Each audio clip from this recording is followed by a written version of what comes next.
बैंगलोर से जाना, कभी जज नहीं आई, कभी जज आई तो उसका बच्ची जो है तो था मेरा बच्चा भीतर से बहुत तरह हम लोग को कुछ अपना दुख नहीं बोलता था, मेरे माँ बाप दुखी होंगे, इतना पापा सब हो जाएगा, सब हो जाएगा। केस खत्म हो जाता था, फिर बार बार केस डाल दिया जाता था। मेरे बच्चे को पढ़ाई लगी, मेरे बच्चे को ऐसा नहीं होना चाहिए। बच्चे को इंसाफ भी दिला दीजिए, बस मेरे बच्चे को इंसाफ दिला दीजिए और कुछ नहीं। एआई इंजीनियर अतुल सुभाष जो अपने पत्नी का टॉर्चर को नहीं कर पाए बर्दाश्त, खुद को ही खत्म कर लिए अतुल सुभाष। जो एआई इंजीनियर है अतुल सुभाष, ये जो आत्महत्या किए हैं, इनका आत्महत्या अभी काफ़ी चर्चा का केंद्र बना हुआ है। तो वहीं जो ये सुसाइड नोट जो अपना 24 पन्ने का बताया जा रहा है जो लिखे हैं, और 1 घंटा 20 मिनट का जो वीडियो ये एक्स जो सोशल मीडिया साइट है उस पर जो पोस्ट किए हैं, जिस पर विभिन्न सवाल खड़ा होता है आज का रिश्ता नाता पर भी और आज की जो न्यायिक प्रक्रिया है उस पर भी। आइए पूरी खबर समझाएंगे, वीडियो को अंत तक देखिएगा तभी समझ पाएंगे। नमस्कार, मेरा नाम विश्वजीत कुमार और आप देख रहे हैं वाक फॉर इंडिया न्यूज।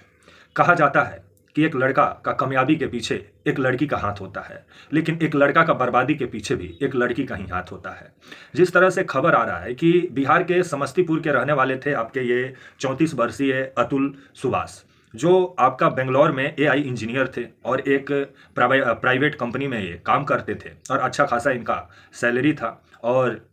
ये 2021 में यूपी की जौनपुर की रहने वाली आपका निकिता सिंघानिया से शादी करते हैं। और निकिता सिंघानिया और आपके जो अतुल सुभाष हैं, इनकी मुलाकात शादी.com जो साइट होता है वहाँ पे होती है। और उसके बाद 2019 में इन लोग का शादी.com जो प्लेटफॉर्म है आपका, जो जहाँ लोग रिश्ता नाता जोड़ते हैं ऑनलाइन, वहाँ इनकी मुलाकात होती है। और उसके बाद ये लोग 2019 से बातचीत इन लोगों के बीच स्टार्ट होता है और 2021 में आपके जो अतुल सुभाष हैं और आपके निकिता सिंघानिया शादी कर लेती हैं। और 2021 में शादी करने के बाद ये लोग बेंगलोर चले जाते हैं और बेंगलोर में ये लोग का शादीशुदा जिंदगी अच्छे से बीत रहा था। तो वहीं खबर जिस तरह से आ रहा है कि जो आपकी ये निकिता सिंघानिया है, ये अचानक 2022 में ही बेंगलोर छोड़ के उत्तर प्रदेश का जौनपुर में जो इनका घर था, मायके था, वहाँ आ जाती हैं। और उसके बाद अचानक अतुल सुभाष पे एफआईआर कराती हैं और अतुल सुभाष पे दहेज उत्पीड़न और घरेलू हिंसा के मामले में एफआईआर दर्ज कराती हैं आपका जो है निकिता सिंघानिया, जो अतुल सुभाष की जो पत्नी है। जिसके बाद अतुल सुभाष और निकिता सिंघानिया के बीच रिश्ते में पूरे तरीके से दरार पड़ जाता है, जिसके बाद से अतुल सुभाष काफ़ी परेशान रहने लगते हैं। और खबर जिस तरह से आ रहा है कि अतुल सुभाष को जिस तरह से इनकी जो सासू माँ हैं आपके निशा सिंघानिया, वो भी इनको धमकाने का काम करती थी और झूठा मुकदमा में फंसाने की आए दिन जिस तरह से धमकी दिया करती थी आपका निशा सिंघानिया, जो आपकी निकिता सिंघानिया की माँ है और रिश्ते में आपके अतुल सुभाष की सास लगेंगी। ये आए दिन अपने दामाद को जिस तरह से फ़ोन पे टॉर्चर करती थी और धमकाती थी कि अगर तुम 5 करोड़ रुपया नहीं दोगे तो तुमको झूठे मुकदमे में फंसा के तुम्हारा ज़िंदगी बर्बाद कर देंगे। और 9 गो मुकदमा, जिस तरह से खबर आ रहा है कि 9 एफआईआर जो आपका अतुल सुभाष पे जो निकिता सिंघानिया के घर वाले जो किए, वो 9 मुकदमा झूठा बताया जा रहा है और फर्जी बताया जा रहा है, जिससे काफ़ी परेशान थे आपके जो है अतुल सुभाष। और अतुल सुभाष 8 दिसंबर को खबर आता है कि 1 घंटा 20 मिनट का एक वीडियो शूट करके आपका एक्स जो सोशल मीडिया साइट है वहाँ पे पोस्ट करते हैं और उसके बाद 24 पन्ने का एक सुसाइड नोट लिखते हैं। जिसके बाद खबर आता है कि अतुल सुभाष सुसाइड कर लिए। और अतुल सुभाष जो सुसाइड किए हैं, ये दरअसल सिस्टम से भी बहुत परेशान हो गए थे। जो भारत में न्याय प्रणाली है, आए दिन जो तारीख पे तारीख मिलता है, जिससे काफ़ी परेशान हो गए थे अतुल सुभाष। अतुल सुभाष का जो मामला था वो फैमिली कोर्ट में चल रहा था। अतुल सुभाष जो थे वो अपने पत्नी को छोड़ना भी चाह रहे थे, जिसको लेकर के आपका फैमिली कोर्ट अतुल सुभाष को 40,000 रुपया हर महीने अपने पत्नी को देने का जिस तरह से आदेश दिया। क्योंकि हिंदू मैरिज एक्ट में अगर पत्नी पति को छोड़ती है तो कुछ नहीं देगी, लेकिन पति अगर पत्नी के मर्जी के बिना छोड़ता है तब उसको गुजारा भत्ता भी देना पड़ेगा हिंदू मैरिज एक्ट में। और इसी को लेकर के पूरा बखेरा शुरू होता है, क्योंकि 40,000 रुपया जो हर महीना जो फैमिली कोर्ट आपका जो है अतुल सुभाष को देने की जो बात करता है। जिसके बाद अतुल सुभाष काफ़ी परेशान हो जाते हैं और बार बार तारीख पर बेंगलोर से इनको उत्तर प्रदेश का जौनपुर जो जिला अदालत है, फैमिली कोर्ट है, जहाँ मैटर चल रहा है, वहाँ इनको आना पड़ता था। जिस वजह से इनका जो काम काज है उसमें भी काफ़ी बाधा उत्पन्न होता था। और जो इनके बॉस थे आए दिन इनको नौकरी से निकालने के भी धमकी दिया करते थे, क्योंकि कहीं आप काम करेंगे, अगर वहाँ 10 दिन काम करेंगे और 15 दिन अगर आप अपने केस के सिलसिले में अगर आप इधर उधर भटकते रहेंगे तो कोई भी कंपनी आपको नहीं रखेगी। जिस वजह से अतुल सुभाष पूरे परेशान हो गए थे और अतुल सुभाष की जो पत्नी थी वो भी आए दिन, जो आपकी ये निकिता सिंघानिया जो बताई जा रही है, आए दिन ये भी टार्चर करती थी और अतुल सुभाष से पैसे का डिमांड करती थी। यहाँ तक कि बच्चे, जो कोर्ट आदेश दिया कि बच्चे से आप अतुल सुभाष को मिलाना पड़ेगा, बच्चे से जब ये मिलवाने लेके जाती थी अतुल सुभाष से, तो उसके लिए भी पैसा लिया करती थी अतुल सुभाष से, जो सुसाइड नोट में अतुल सुभाष लिखे हैं। तो इसी से अनुमान लगाइए कि आजकल का रिश्ता नाता कितना दिल से जोड़ा जा रहा है। आजकल का रिश्ता नाता, इस कलयुग का रिश्ता नाता ज्यादातर पैसे पे बनता है, और पैसे का रिश्ता नाता शीशा की तरह होता है और वो कब कहाँ टूट के बिखर जाए कोई नहीं जानता है। इसलिए रिश्ता बनाइए किसी से तो दिल से बनाइए, पैसे से रिश्ता मत बनाइए, नहीं तो पैसा आपका जान भी ले सकता है, जो इसमें साफ इस केस में नजर आ रहा है, इस सुसाइड मामले में। तो वहीं जो आपके अतुल सुभाष हैं, ये सुसाइड नोट में जिस तरह से अपने सासू माँ का भी जिक्र किए हैं, अपना बीवी का भी जिक्र किए हैं, और आपका एक जज साहिबा हैं उनका भी जिक्र किए हैं, क्योंकि जिस फैमिली कोर्ट में ये मामला चल रहा था वहाँ की जज साहिबा थी आपका रीता कौशिक। ये भी आपका अतुल सुभाष को धमकाने का काम करते थे कि तुमको झूठे मुकदमे में फंसा देंगे, तुम 5 करोड़ रुपया दो हमको, सॉरी 5 लाख रुपया का डिमांड ये कर रही थी आपका रीता कौशिक, जिसको लेकर के जज साहिबा पर भी विभिन्न सवाल खड़ा होता है कि फैमिली कोर्ट में जज साहिबा को रखा जाता है मामला को रफा दफा करने के लिए, लेकिन जज साहब लोग जिस तरह से कमाने का जरिया खोज लिए हैं निचली अदालतों में, जिस पर विभिन्न सवाल खड़ा होता है, और सुप्रीम कोर्ट को इसका संज्ञान भी लेना चाहिए कि एक जज से न्याय का उम्मीद होता है, अगर वही जज घूसखोर हो जाए तो कितना न्याय सुनाएगा ये ऊपर वाला ही जानते हैं। और ये ऋतु कौशिक जो है, ये आए दिन आपका अतुल सुभाष को धमकाती थी और 5 लाख रुपया मांगती थी कि 5 लाख रुपया दो तब जाके केस का सेटलमेंट हम करवा देंगे। लेकिन अतुल सुभाष के पास उतना पैसा नहीं था, क्योंकि बेंगलोर एक हाई फाई जगह है, वहाँ पर आपको रहना है तो अच्छा खासा पैसा चाहिए। और ऊपर से एक ये जो केस के चक्कर में जो फंसे अतुल सुभाष, जिस वजह से अतुल सुभाष का पूरा जिंदगी जिस तरह से नर्क बन गया, जिस वजह से अतुल सुभाष एक दिन अचानक आपका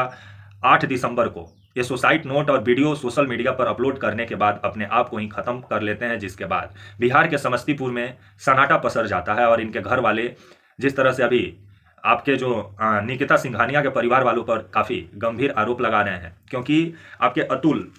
सुभाष की जो आपकी माँ है मंजू, उनका कहना है कि आए दिन जो अतुल सुभाष की जो बीवी है, जो पत्नी है, वो टार्चर करने का काम करती थी, सास टार्चर करने का काम करती थी, आए दिन पैसा ये लोग मांगते थे, जिस वजह से अतुल सुभाष पूरे तरीके से परेशान हो गया था। और अतुल सुभाष जो आत्महत्या किया वो दरअसल बीवी और अपने सासू माँ के टार्चर से तंग होकर आत्महत्या किया अतुल सुभाष। आपका जो मंजू जो हैं अतुल सुभाष की माँ, उनका कहना है। तो वहीं अतुल सुभाष के जो भाई हैं विकास कुमार, उनका भी कहना है कि अतुल सुभाष जो है वो अपने फैमिली से काफ़ी परेशान थे, क्योंकि उनकी बीवी भी एक कॉर्पोरेट सेक्टर में काम करती थी और वो दिल्ली में रहती हैं आपका अतुल सुभाष की बीवी, और ये बेंगलोर में रहते थे। जब रिश्ता खराब हो गया तो दिल्ली में काम करने लगी अतुल सुभाष की बीवी जो निकिता सिंघानिया है, जिसके बाद से दोनों के बीच काफ़ी टेंशन चल रहा था 2022 से ही, और 2024 आते आते अतुल सुभाष ही अपने आप को ख़त्म कर लिए, जिसको लेकर के जो आपके विकास कुमार बताए जा रहे हैं अतुल सुभाष के भाई, ये निकिता सिंघानिया के परिवार वालों पर गंभीर आरोप लगा रहे हैं, क्योंकि जो अतुल सुभाष जो आत्महत्या किए हैं उसका जिम्मेवार निकिता सिंघानिया के घर वाले हैं, ऐसा कहना है आपका विकास कुमार जो भाई हैं अतुल सुभाष का। तो वहीं पवन कुमार जो पिता हैं आपके अतुल सुभाष का, उनका कहना है कि उनका बेटा ऐसा था ही नहीं, लेकिन जिस तरह से उसके ससुराल वाले उसको परेशान किया और जिस तरह से उससे पैसा ऐंठने का काम किया और जिस तरह से उसे धमकाने का काम किया, उसी का नतीजा हुआ कि अतुल सुभाष अपने आप को खत्म कर लिया। अब खबर आ रहा है कि अतुल सुभाष का ये जो मामला है आत्महत्या वाला, इसको लेकर के जौनपुर पुलिस FIR भी दर्ज की है। खबर आ रहा है कि इस मामले की अब जांच कराई जा रही है और दोनों पे अतुल सुभाष की जो सास हैं आपका निशा सिंघानिया, इनके ऊपर भी मामला दर्ज हुआ है। आपका निकिता सिंघानिया के ऊपर भी मामला दर्ज हुआ है कि आत्महत्या के लिए उस्काने का जो केस होता है उसमें इन लोग पे गंभीर मामला में FIR दर्ज हुआ है। तो वहीं आने वाले समय में मीडिया वाले जब निकिता सिंघानिया से इनका पक्ष जानना चाहे तो निकिता सिंघानिया साहब मीडिया से बात करने से इनकार कर दी और इनका कहना है कि जो भी बात होगा पुलिस के सामने होगा और कोर्ट में होगा। लेकिन जिस तरह से रिश्ता नाता आजकल पैसे के वजह से जिस तरह से बर्बाद हो रहा है, जिस पर विभिन्न सवाल खड़ा होता है कि रिश्ता नाता जो होता है वो दिल से जोड़ा जाता है, पैसे से नहीं जोड़ा जाता है। अगर आप रिश्ता नाता को पैसे से जोड़िएगा तो रिश्ता नाता चलेगा नहीं, वो कब कहाँ टूट के बिखर जाएगा आप भी नहीं जानते हैं। तो इसलिए जब किसी का जीवन का साथी बन रहे हैं तो उससे दिल का रिश्ता जोड़िए, उससे पैसों का रिश्ता मत जोड़िए, नहीं तो रिश्ता चलेगा नहीं। और आजकल अधिकतर जिस तरह से आपका भारत में जो हिंदू मैरिज एक्ट में जो महिलाओं को जो विशेष अधिकार मिला हुआ है, उसका जिस तरह से दुरुपयोग हो रहा है, उस पर भी थोड़ा सोच विचार करने की जरूरत है। तो वहीं अतुल सुभाष जो थे, वो न्यायालय की प्रक्रिया जो है उससे काफ़ी परेशान हो गए, और न्यायालय में जो भ्रष्टाचार फैला हुआ है उससे भी काफ़ी परेशान नजर आए अतुल सुभाष, जिसके बाद वो आत्महत्या किए। और जो आपकी जो रीता कौशिक बताई जा रही हैं, ये भी जिस तरह से ये जज साहिबा थी फैमिली कोर्ट का, जहां आपका अतुल सुभाष का मामला चल रहा था, वहां पर ये इन्हीं का कोर्ट में मामला चल रहा था, रीता कौशिक का कोर्ट में। और ये जिस तरह से अतुल सुभाष से जिस तरह से 5 लाख रुपया का डिमांड की, जिसके बाद से अतुल सुभाष और परेशान हो गए, और न्यायालय में भ्रष्टाचार जिस तरह से फैला हुआ है, उसको देख करके काफ़ी तकलीफ पहुंचा अतुल सुभाष को। और अतुल सुभाष अपने सुसाइड नोट में इसका भी जिक्र किए हैं कि अगर मेरे मरने के बाद भी न्याय नहीं मिल रहा है तो जौनपुर, जहां जिस कोर्ट में ये मामला चल रहा है, वहां का बगल वाले नाले में ही उनका अस्थि का विसर्जन कर दिया जाए। आखिरी इच्छा है आपका अतुल सुभाष का, जिसको लेकर के न्यायालय की जो प्रक्रिया है, जो न्यायालय में भ्रष्टाचार फैला हुआ है, उस पर विभिन्न सवाल खड़ा होता है। एक पूंजीपति का केस का सुनवाई 5 मिनट में हो जाता है, लेकिन एक गरीब को कोर्ट में सिर्फ तारीख पर तारीख ही मिलता है। और जिस तरह से फैमिली कोर्ट में जिस तरह से रिश्ता जोड़ने के लिए जजों को रखा गया है, लेकिन जब वही जज साहब लोग रिश्ता तोड़वाने का काम करें और पैसा ऐंठने का काम करें, तो विभिन्न सवाल खड़ा होता है। ये जो रीता आपका कौशिक है, इनका भी जांच होना चाहिए, क्योंकि अपने पद पे रहते हुए कितना लोगों से पैसा ऐंठी होंगी। सुप्रीम कोर्ट को इसका संज्ञान लेना चाहिए, क्योंकि इनके टाउचर की वजह से एक व्यक्ति अपने आप को खत्म कर लिया, तो ये तो न्यायालय की प्रक्रिया पर विभिन्न सवाल खड़ा करता है। और आने वाले समय में देखा जाए सुप्रीम कोर्ट कब तक इसका संज्ञान लेता है। आपका रीता जो कौशिक बताई जा रही है फैमिली कोर्ट का जज, जहां आपका ये अतुल सुभाष का मामला चल रहा था। तो वहीं अभी खबर आ रहा है कि जो आपके जो निकिता सिंघानिया थी, जो अतुल सुभाष की जो पत्नी थी, इनके पूरे फैमिली के ऊपर FIR दर्ज हुआ है आपका हत्या के लिए उस्काने के मामले में। तो आने वाले समय में देखा जाए कि कब तक आपका जो ये निकिता सिंघानिया के घर वाले हैं, कब तक ये मीडिया के सामने आते हैं। जब मीडिया इनसे बातचीत करने के लिए पहुंची तो बोल रहे हैं कि न्यायालय में बात होगा, पुलिस के सामने बात होगा। लेकिन जिस तरह से गंभीर आरोप अपने ससुराल वालों पे लगाए हैं आपके अतुल सुभाष, कि पूरा ससुराल वाले जिस तरह से इस आत्महत्या का जिम्मेवार बने हैं, जिस पर विभिन्न सवाल खड़ा होता है, इसका जांच होना चाहिए। और जो दोषी हैं उन पर कड़ी से कड़ी कार्रवाई होना चाहिए, कि आइंदा किसी व्यक्ति को और किसी परिवार को ऐसा दिन और ऐसा समय ना देखना पड़े। तब तक के लिए नमस्कार, जय हिंद, वंदे मातरम।